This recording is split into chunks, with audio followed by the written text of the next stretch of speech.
40 for Rateable Crest Titans.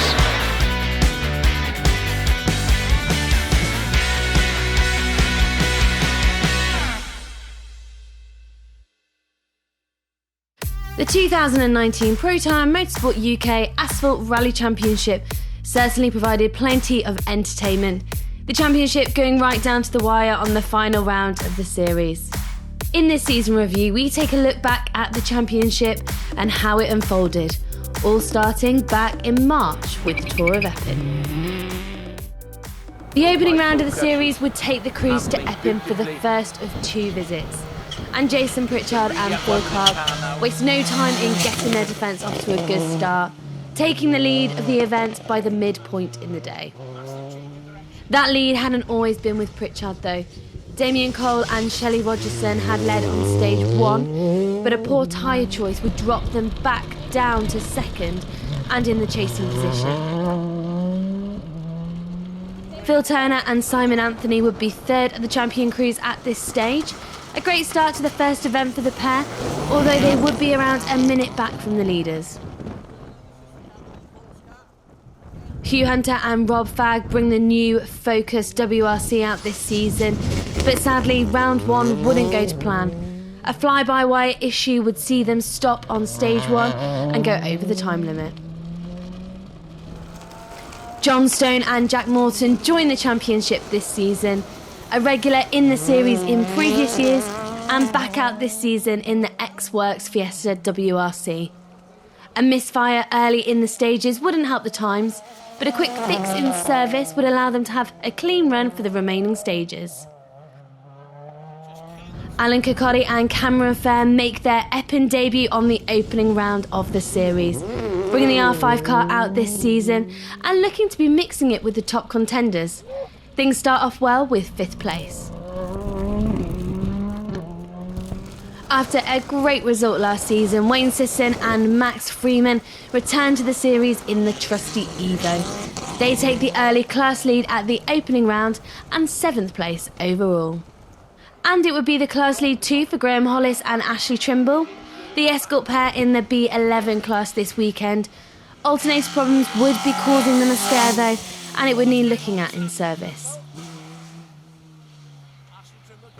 The B10 class will see the return of Ridian Daniels and Thomas Whittle in that fantastic Citroen C1 Max, being pedalled well as always and ending the morning with the class lead and 14th overall.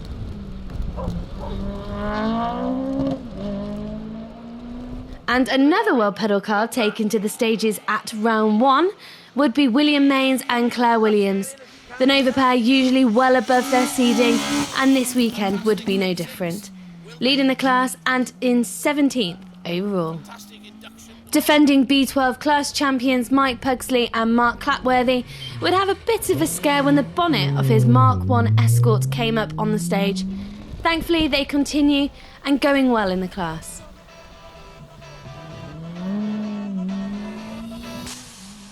So with the morning stages complete, the results at the top look like this.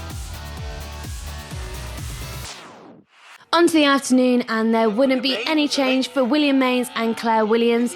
They continue to have a good run and take the 1400 class win. Mike Pugsley and Mark Clapworthy get their B12 class defence off to a great start. With the win in that class, a good end to the event after the earlier issues with the bonnet. It would be the B10 class win for Ridian Daniels and Thomas Whittle, finishing just outside the top 10 overall as well. The opening round of the 2019 season would be a special one for Jeff Glover and Keith Barker, their 100th rally in the Asphalt Championship. Things going well on the opening round for the pair to take 3rd in the B11 class. 2nd in the class, just ahead of Glover, would be Graham Hollis and Ashley Trimble. They get through the rest of the day without any issues to take that place and get inside the top 10 overall. Richard Merriman and Kath Kersen have a good event in the Darien to take the B11 class victory at the opening round. A great start to the season for the pair. This weekend would be only the 4th time out in the car for Ollie Hopkins and Ian Taylor. They were on the wrong tyres at times, but things go to plan and they end the event with 7th overall and 2nd in the B14 class. For Wayne Sisson and Max Freeman, it would be 6th. They had a similar result on the opening round last season and went on to lead the championship for a number of events later in the season, so they certainly would be happy enough with that. This would be the first time out in the R5 car for David Hardy and John McCulloch. They have a small spin on the morning stages, but thankfully keep it clean after that to take 5th overall. It would be a faultless run for Alan Kirkcaldy and Cameron Fair. They get some points on the board early into the season with 4th place overall. John Stone and Jack Morton needed to ensure a finish on the opening round. The car due to do John's local event in a few weeks' time, so it needed to be in one piece. They get the 3rd step on the podium and would of course be happy with that. Sadly, it would be a wrong tyre choice that would cost Damien Cole and Shelley Rogerson any chance of a win here at the opening round. The conditions in service not reflecting those out on the stage, and the pair would actually be passed by the next car on the road. They would have to settle for 2nd place, but it was still a good start to the season. But that means that victory at round 1 would go to Jason Pritchard and Phil Clark. They hadn't driven the car since the end of last year, but things just seem to work well for the pair as they go in defence of their 2019 title. So a reminder then of the overall results here on the opening round of the championship. The points this weekend of course reflecting those results, with Jason Pritchard topping the leaderboard after round 1. Well, Jason, what a start to your defence of the Pro Tyre Championship. Fantastic win here on the Epping Ranges, commanding win over a minute in the lead. Yeah, it was difficult. Torrential weather, snow, rain, dry. So it was nice to get the win in difficult conditions, but we just kept our head down and did our own thing all day. And just a bit of a small mistake by me on the first one with the paddle shift, lack of seat time. But once we got that first stage out the way, the rest off, we were away. Now, Damon took 4 off you on the first one. What did you think then? Oh, we got a fight on here, boys. Yeah, I thought race was on then, and I prefer the long stages, not the short Mickey Mouse ones. So we let her have it there on the long one, and we got, I think, 9 back off him on that one, so I was pretty confident from there on. From there on, you knew you could do it, like? Yeah, I knew on the long ones I could hold it then, and there was always a bit more in the tank, and I was enjoying it. The car's brilliant, you could drift it, power slide it. It's like the Mark II on times. Round 2 of the series took the cruise over water to the Isle of Man for the Manx National Rally, and for once, the weather was actually being kind. Round 1 winner and multiple Manx Rally winner Jason Pritchard leads the way, with Hugh Hunter behind. He will of course be looking for more luck at this round, as would Damien Cole, who was still yet to win over here on the island. The opening day of the event would see the cruise tackle 8 stages, the later stages being in the dark. And it would be the early lead for round 1 winners Jason Pritchard and Phil Clark. They open up a significant advantage at the top. The event this weekend counted as 2 scores, so tonight's results would mean another maximum point score for the pair. Jamie Jukes and James Morgan were looking to put some points on the board this weekend. They had gone well here on the PokerStars Rally at the end of last year and knew what to expect on the stages. 2nd place for now for the pair. Alan Kirkcaldy and Cameron Fair make a great start to their weekend with 3rd place, taking those points of course for this round and in a good position going into day 2. Sadly, we would lose John Stone and Jack Morton, the turbo braking on stage 6 of the event. Such a shame after the pair were looking visibly quick over the stages this evening in that Fiesta. The luck was a little better for Hugh Hunter and Rob Fagg this weekend, but they would still be having a trouble-filled day. Power steering problems, brake problems, and they even managed to turn the lights off at Sartfield Hairpin. But once things were running smoothly, the times were good. Flat left very long. Switch the lights off then. No, don't do that. And then easy right over jump into easy left plus. And flat right into easy left. Caution medium right. There would be problems too for Damien Cole and Max Freeman. A clutch issue was affecting the launch control. It would be fine when it was moving, but they would have to take a less aggressive approach to the stage starts, which would of course chip away at any advance up the results. 5th place on day 1. Wayne Sisson and Neil Shanks didn't feel like they were running at 100% all of the time in the evening stages. A little scrappy in places, and it was all contributing to them ending the day with 6th. Although with only a fraction of a second between them and Cole, it would be all to play for on day 2. 7th at this stage would be Darren Atkinson and Phil Sandham. Their return to the stages this season after a number of years away was clearly going well. The championship will see a new face joining this weekend. John Devlin coming over from Ireland with Ashley Trimble alongside, making a good impression with the B11 lead at the end of the opening day. Once again, the B10 class would be led by Rydian Daniels and Thomas Whittle. Clearly they were trying hard too, pushing the car on the Manx lanes. There would be just one crew in the 1400 class, the Nova of William Mains and Claire Williams. They may not have anyone in class to battle with, but they were pushing on still for those overall times. So with the opening day complete, and indeed the second round of the Pro Tyre Motorsport UK Asphalt Rally Championship, the results look like this. Points from round 2 don't change the top, but do mean that Alan Kirkcaldy now steps up to 3rd. On to day 2 of the competition then, and as well as the fight for the overall results, there would be points available for round 3 of the championship. The class win this weekend wasn't to be for Mike Pugsley and Mark Clapworthy. They would have to settle for 2nd, certainly not as high up the results as usual, but at least they get a finish. Day 2 would see a 2nd place point score for Jeff Glover and Keith Barker in the Astra, a good end to the event and the car in one piece, which of course was important. With nobody in the class with them, you could be forgiven for thinking that William Mains and Claire Williams might back off a little, but this certainly wasn't the case, even getting their car right up on 2 wheels at one point. They of course take the class win this weekend, as well as finishing in 12th overall.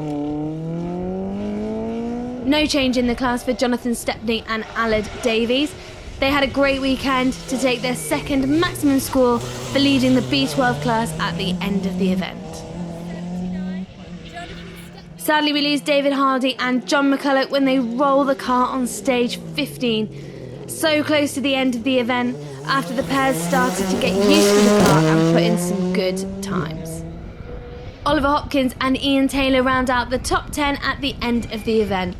Things hadn't gone completely to plan for the pair, but the result was still a good one. John Devlin and Ashley Trimble do what they need to do for the B11 class win. Some great points on the board for John, and more to add to the tally for Ashley from his opening round result with Graham Hollis. After retiring from the event in 2018 with a fire, Bob Bowden and Den Golding would be thankful to get to the finish. They take 8th place overall in the Subaru. For Wayne Sisson and Neil Shanks, it would be 7th overall. The Evo pair probably looking back and knowing where some of the time went, but they get to the end with some good times and a good finish. It would be a great weekend for Darren Atkinson and Phil Sandham. They end the event with the B13 class win and a fantastic 6th place overall. They've certainly been trying, as this overshoot on stage 12 shows, the pair ending up quite a way up the escape and losing a handful of times getting things pointing in the right direction again. Once again, the win on the Manx Rally would elude Damien Cole and Max Freeman. The Focus WRC driver didn't seem to have a good record here, one of the few events he hasn't managed to tame. For this year, it would be 5th overall, and that attempt to win would have to wait for another year. Things had gone to plan for Alan Kirkcaldy and Cameron Fair. 4th place overall at the end of the event, and some good times in that Fiesta R5. They were really getting to grips with it now, and they would hopefully be looking for those podium places on these famous stages before long. Crest, 130, turn square left.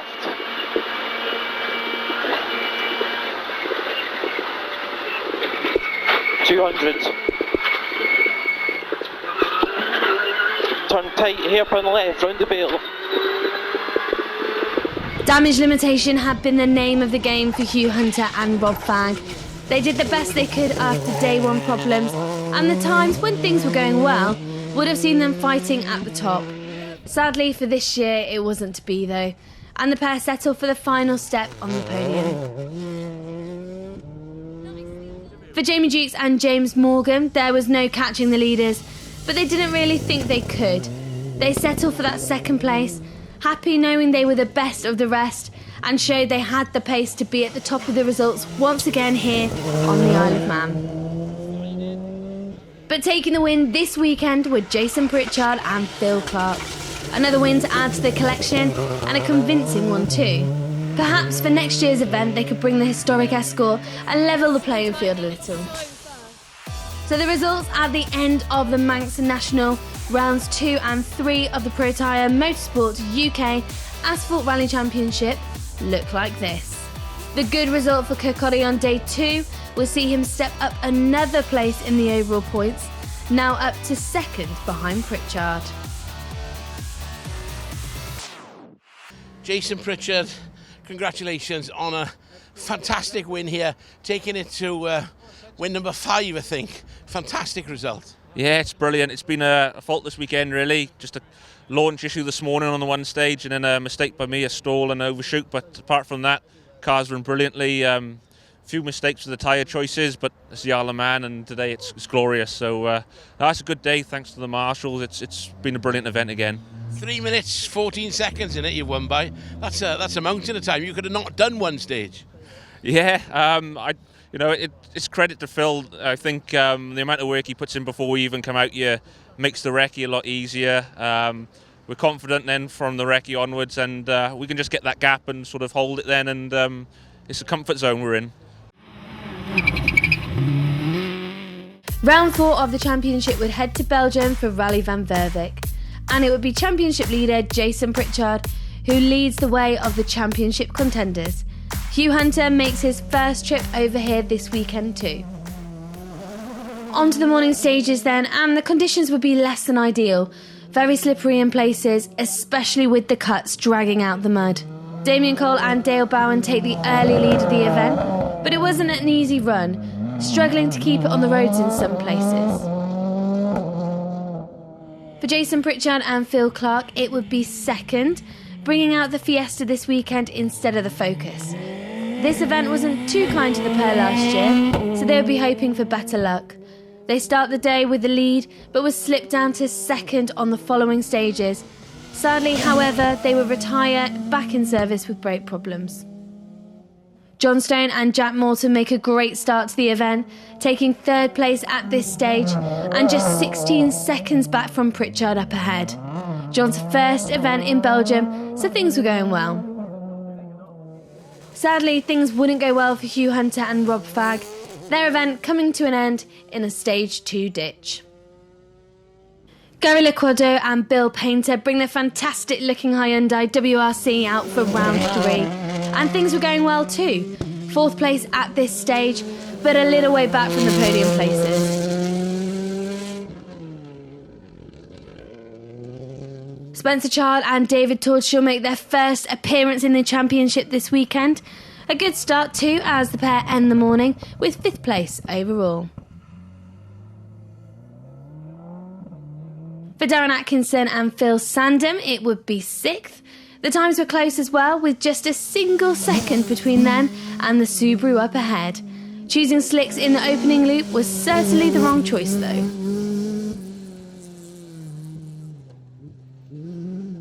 Belgian crew Amory Moll and Ronald Herman joined the championship on their home round, and things were going well for the pair, fastest in the R2 class at this stage too.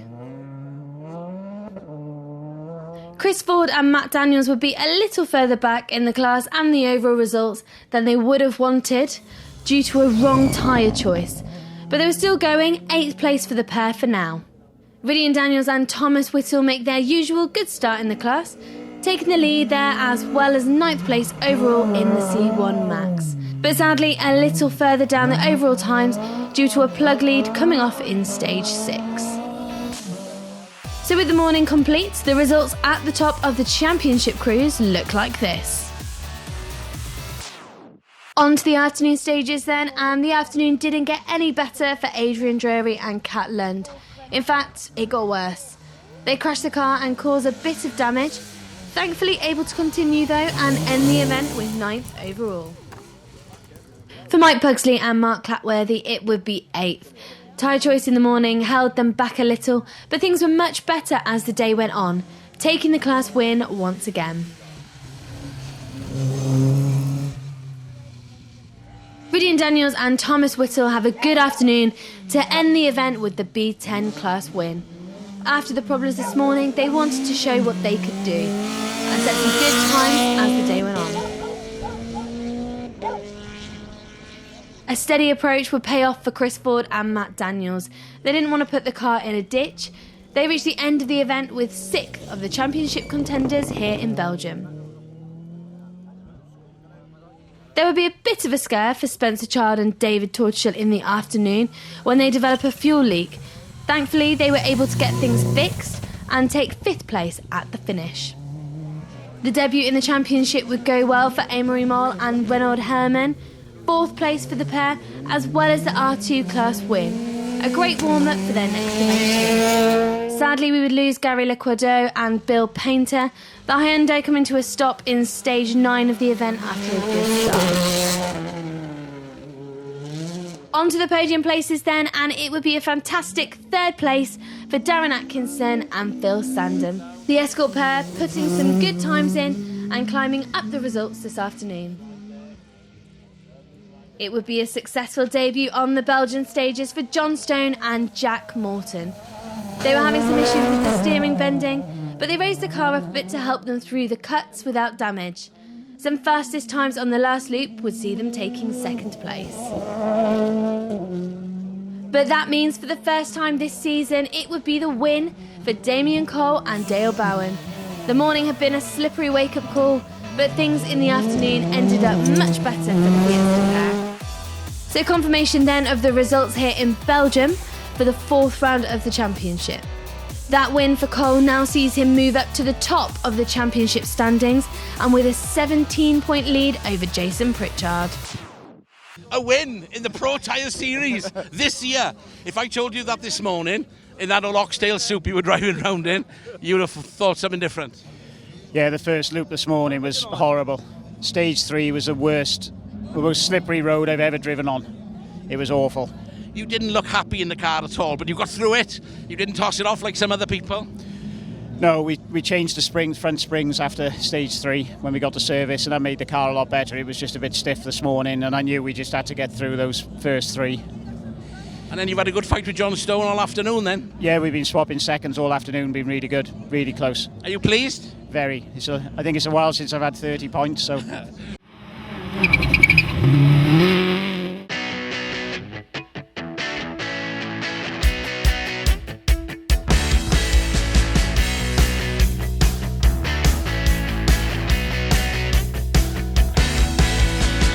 Care 40 for Rateable Crest Titans.